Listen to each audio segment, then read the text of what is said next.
ng bayan, maasahan anumang panahon. Magandang araw po sa ating lahat. Narito ang update sa lagay ng panahon ngayong araw ng Biyernes, July 19, 2024.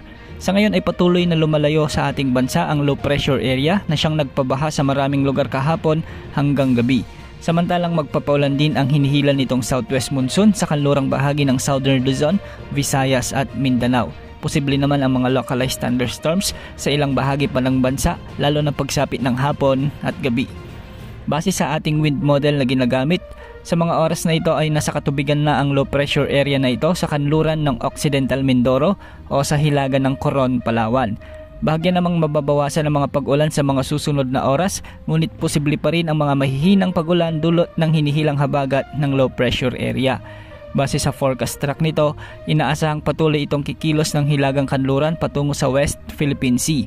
Nakikita rin na posible itong lumakas bilang tropical depression o bagyo habang binabaybay ang karagatan ng West Philippine Sea at posible itong tumbukin ang Hainan Province sa may southern China o di kaya naman ay sa Vietnam.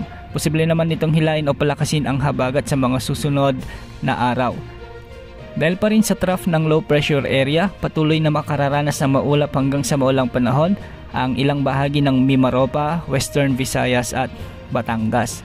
Maulap naman ang mga kalangitan na may kalat-kalat na pag-ulan at pagkidlat-pagkulog ang posibleng mangyari sa Metro Manila, Central Luzon, Bicol Region at nalabing bahagi ng Calabarzon.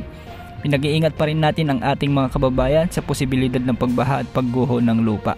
At dahil naman sa umiiral na habagat, asahan ang maulap na kalangitan na may mga kalat-kalat na pag-ulan at pagkidlat-pagkulog sa buong Mindanao at sa iba pang bahagi ng Visayas at sa natitirang bahagi ng bansa lalo na sa Luzon.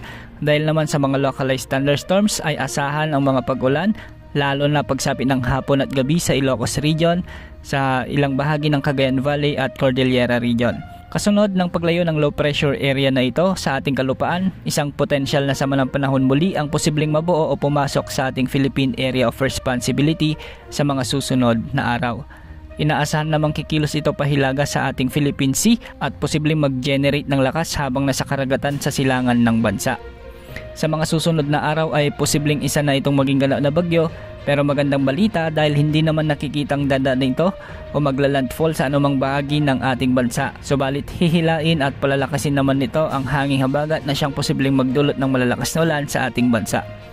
Ngayon pa lamang pinapaalalahanan na natin at pinapayuhan ang ating mga kababayan na maging alerto at maghanda sa mga posibleng pagbaha at pagguho ng lupa dahil sa nagbabadyang malakas na bugso ng habagat sa ating bansa sa mga susunod na araw. Samantala may nakikita tayong mga bagong kumpol ng kaulapan na siyang posibleng maging breeding area ng mga low pressure area o sama ng panahon sa silangang bahagi ng Pilipinas. Malayo pa ito sa ating Philippine Area of Responsibility. Ating i-monitor kung may mga mabubuong muling mga potensyal na sama ng panahon sa mga cloud clusters na ito. Paalala, posible pa ang maraming pagbabago kaya palaging umantabay sa mga update na ating ilalabas. Yan ang update sa lagay ng panahon. Ito po ang weather update ng bayan. Maaasahan anumang panahon.